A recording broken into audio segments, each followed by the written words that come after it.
આપણું શરીર એ પણ ક્ષણે ક્ષણે પરિવર્તનશીલ છે. જે વ્યક્તિઓની સાથે રહીએ છીએ વ્યક્તિઓના જીવન પણ પરિવર્તનશીલ છે, સ્વભાવ પરિવર્તનશીલ છે, વિચારો પરિવર્તનશીલ છે. જે સૃષ્ટિમાં રહીએ છીએ સૃષ્ટિમાં પણ સવાર બપોર સાંજ, શિયાળો ઉનાળો, ટાઢ તડકો, દિવસ રાત્રિ, વાતાવરણ પરિવર્તનશીલ છે.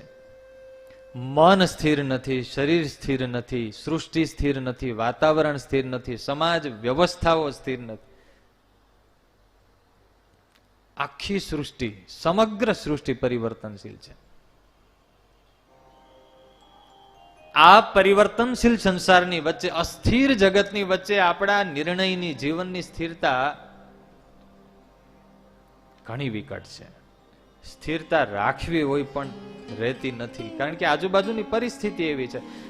સવારમાં તમે નક્કી કર્યું હોય કે આજે તો આખો દિવસ કંઈ બોલવું નથી, કોઈની યારે ઝઘડો કરવો નથી, અને તમે સાંજ સુધી જંગ જીતી ગયા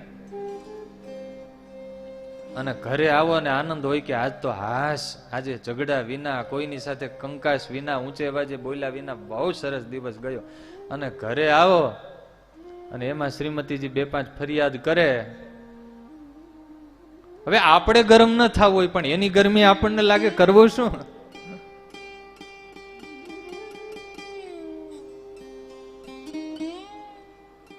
અને ત્યારે પૂજ્ય ધર્મવલ્લભ સ્વામી બહુ સુંદર વાત કરે.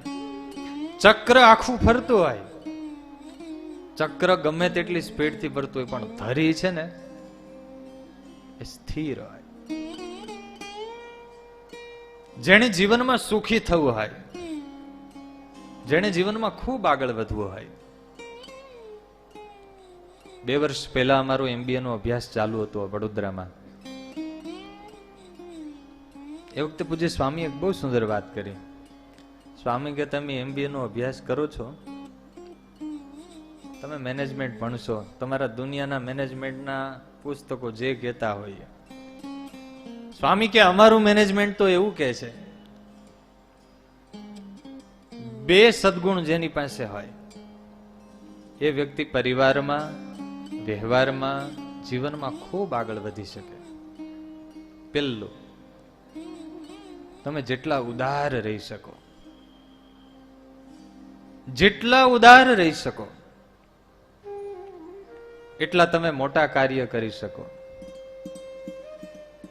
કોઈ બહુ સુંદર લખ્યું હતું કે સાકર દૂધમાં ઓગળે છે, સાકર દૂધમાં ઓગળે છે, એમાં ખાલી સાકરનો ભાગ નથી, સાકરનો જ રોલ નથી, દૂધનો પણ રોલ છે કે સાકરને સમાવી લે છે, સ્વીકારી લે છે. જેટલા ઉદાર રહી શકીએ એટલા જીવનમાં આગળ વધી શકાય. અને બીજું, તમે જેટલા શાંત રહી શકો, જેટલા શાંત રહી શકો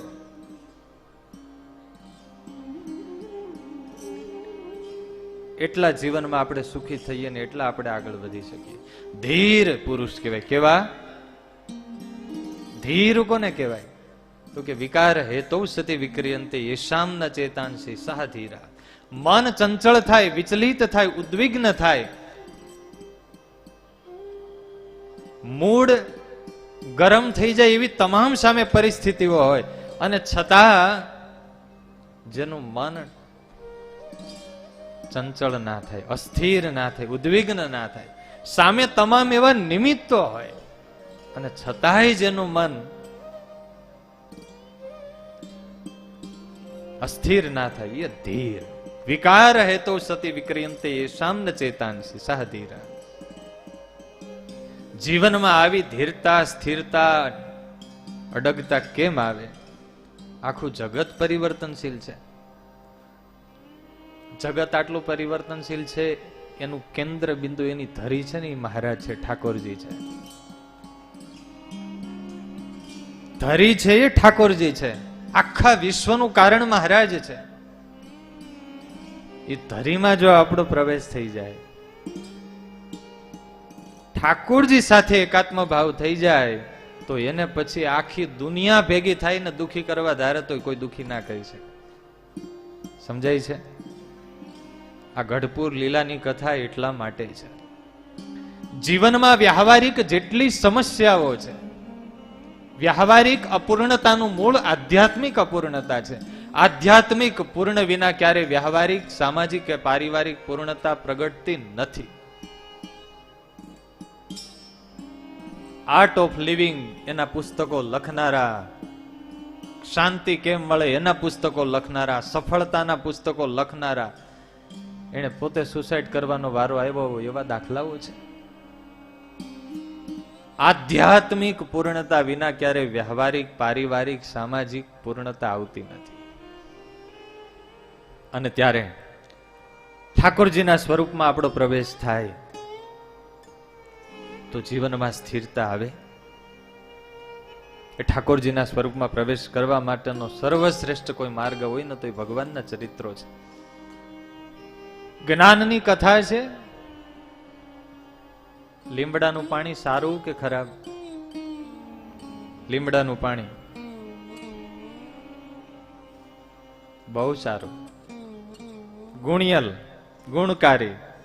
ચૈત્ર મહિનામાં તો ખાસ લીમડાનું સેવન કરવું જોઈએ. ગુણકારી ખરું પણ કડવું, ભાવે નહીં. સમજાય છે?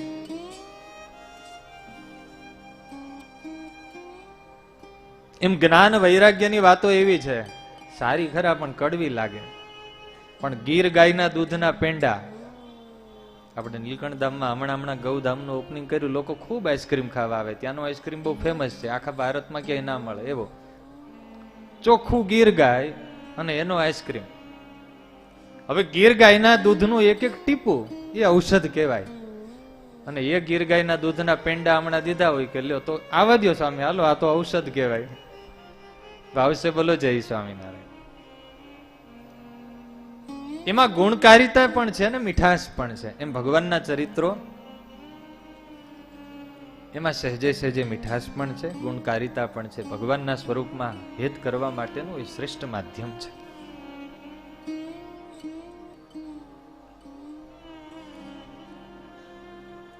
આ ગઢપુરની લીલા એટલા માટે આપણે ગાઈએ છીએ. અન્ય કથાઓ છે એ ભગવાનમાં કેમ જોડાવું ને ભગવાનમાં કેમ હેત થાય એના માટેની કથાઓ છે. આ કથામાં ભગવાનમાં જોડાવાની અને ભગવાનમાં હેત કરવાની તો વાત છે.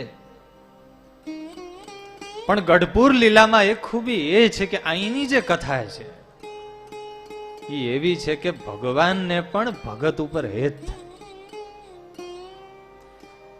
આપણે મોદી સાહેબને ઓળખતા હોય એમાં કઈ મોટી વાત ના કહેવાય, એ તો આખી દુનિયા ઓળખે. પણ એનો ક્યારેક આપણા ઉપર ફોન આવતો હોય પર્સનલી તો આમ ગર્વની વાત કહેવાય. એમ ભગવાનને તો બધા ભગવાન કહે, ભગવાનને માને, પણ ભક્તની ખરી સાર્થકતા ત્યારે કહેવાય કે ભક્ત જેમ ભગવાનને સંભાળે એમ ભગવાન જ્યારે ભગતને સંભાળે.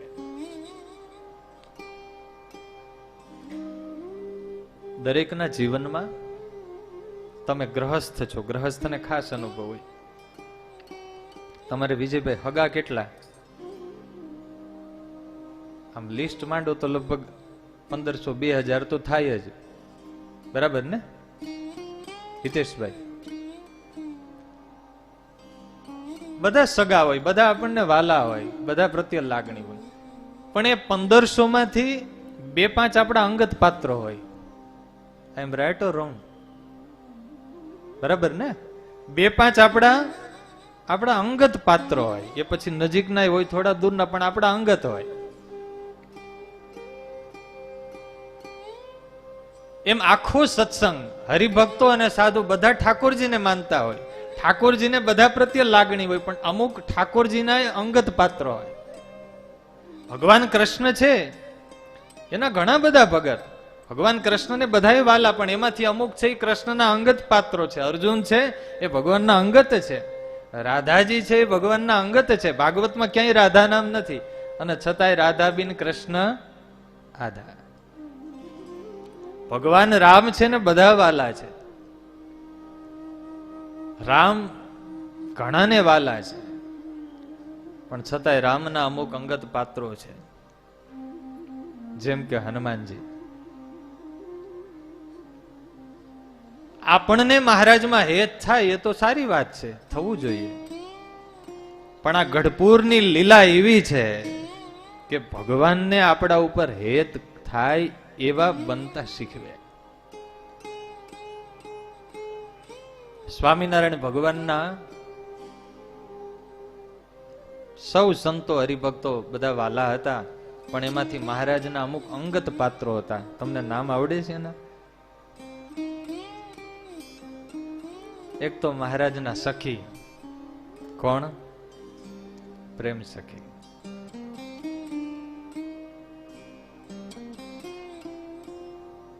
બીજા એવા મહારાજના અંગત હતા દાદા ખાચર, લાડુબા, જીવુબા, કે ખુદ શ્રીજી મહારાજને એના ઉપર એ થાય. આપણા પરિવારમાં ઘણા સભ્યો એવા હોય, ઘણા હોય નાના ઉંમરથી, એને તો આપણા ઉપર હેત હોય, પણ એનું જીવન એવું હોય ને કે આપણને એના ઉપર હેત થાય. આમ આપણે રોકી રાખવું પડે છે. અનુભવ આવો? અમુકના જીવન એવા હોય કે આપણે એની પ્રત્યે હેત રોકી રાખવું પડે. એમ દાદા ખાચર, લાડુબા, જીવુબા આ બધા પાત્રો એવા હતા કે મહારાજને એમના ઉપર હેત રોકી રાખવું પડતું. પ્રેમાનંદ સ્વામી ઉપર મહારાજને એમ હેત રોકી રાખવું પડતું. અને એની સાબિતી છે મારી પાસે. મહારાજની અંતર્ધાન લીલાની કથા કેટલા ભક્તોએ સાંભળી છે? હાથ ઊંચો કરો તો જરા. અથવા તો ગ્રંથમાં વાંચી હોય. સરસ. શ્રીજી મહારાજની અંતર્ધાન લીલા મહારાજે સ્વીકારી 1886 જેઠ સુધી દશમ. એના 4 મહિનાથી મહારાજ લગભગ 4-6 મહિનાથી મહારાજે માંદગી ગ્રહણ કરેલી. એમાં છેલ્લા દિવસો એમાં મહારાજ વિશેષ કરીને ગ્રંથોમાં એવું લખ્યું છે બધી જગ્યાએ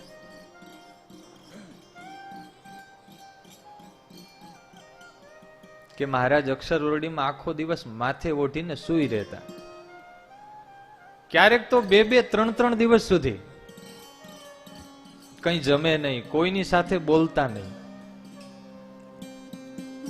વડીલ સંતોને મહારાજે કહેલું કે કોઈને મળવા આવવા દેશો નહીં. અમુક 2-4 સંતો જે નજીકના હતા એને મહારાજે રાખેલા. હવે અંતર્ધાન લીલાની કથા તો ઘણી વાર કરેલી, પણ દર વખતે આ પ્રશ્ન મનમાં મૂંઝવતો હતો કે મહારાજ માથે ઓઢીને સૂતા કેમ રહેતા હશે? 2-3 દિવસ સુધી કોઈ સાથે બોલે લઈને માથે જ ઓઢેલું રાખે, જલ્દી માથેથી કપડું આમ ઉઘાડું કરે નહીં.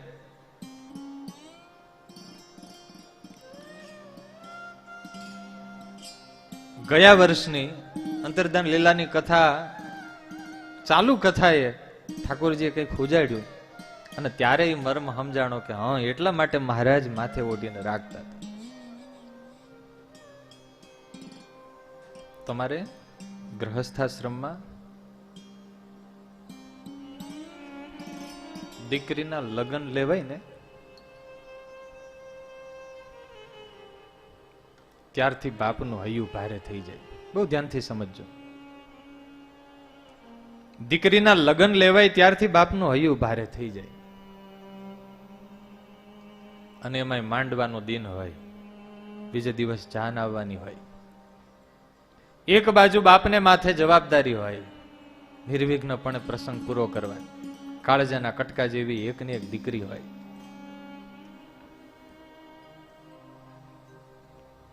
લગ્નની તારીખ આવે ને ત્યારથી બાપનું હૃદય ચિરાઈ ગયું હોય કે હરણીની જેમ મારા આંગણામાં ખેલતી કૂદતી દીકરી હમણાં મારે આંગણેથી જતી રહેશે. બાપ કઠણ હૃદય કરીને પોતાની જવાબદારી નિભાવતા હોય, બધા મહેમાનોને મળતા હોય, બધાની સામે આંખ મિલાવે, પણ એ બાપ ખાસ ધ્યાન રાખે કે ભૂલે આ 2 દિવસ દીકરીની આંખમાં આંખ નાખીને જોવાય ના જાય. જો આંખમાં આંખ પરોવાઈ જશે તો હૈયાની વેદના છે, દીકરી પ્રત્યેનું વાલ છે ને એ વેલું આંખમાંથી આંહુડા રૂપે સરી પડશે. એટલે બાપ બહુ ધ્યાન રાખે. કઠોર હૃદય કરીને બાપે આમ હેત વાલ અંદર સંઘરી રાખ્યું હોય. વાલનું પાત્ર જ્યારે સામે આવે ત્યારે પછી હૃદય હાથ રે નહીં. સ્વામિનારાયણ ભગવાન છેલ્લા દિવસોમાં માથે ઓઢીને એટલા માટે સૂતા રહેતા. અમુક પાત્રોની બીક હતી. મહારાજને આ લોક છોડવો તો, આ લોક છોડીને ધામમાં જવું તો એ તો સ્વતંત્ર હતા, નારાયણ હતા, એને ક્યાંય બંધન ના હોય. પણ ભગવાન નહીં, ભગતમાં બંધન હોય છે. ભગવાન પણ પ્રેમને આધીન હોય છે. અમુક પાત્રમાં ઠાકોરજી બંધાયેલા હોય છે કે એ ધારે એટલે મહારાજે બહુ કઠણ હૃદયને કઠોર કાળજુ કરીને બધામાંથી હેત તોડી અને પાછી વૃત્તિ વાળેલી કે હવે મારે આમાં ક્યાંય હેત રાખવું. મહારાજને બીક હતી કે દાદો ખાચર, કાં તો અમારી પ્રેમ સખી, કાં તો લાડુબા, જીવુબા, આવા કોઈક પાત્ર જો સામે આવી જશે ને આંખમાં આંખ નાખીને જોવાઈ જશે અને એ જરા કામ કરીને કહેશે મહારાજ તમે અમને છોડીને જતા રહેશો, તો મહારાજ કે અમે આ ધામ ગમનનો સંકલ્પ કર્યો છે ને નહીં જો ઢીલો પડી જશે. સમજાય છે? આવા મહારાજના અંગત પાત્રો હતા કે મહારાજને આમ બરાબર કાળજુ કઠણ રાખવું પડે કે હવે આરે બધાને છોડીને જ આવું છે. આપણે બધાએ આવા થવાનું છે. ઘણા સત્સંગી એવું કહે, પૂછીએ ને કેમ તમે મંદિરે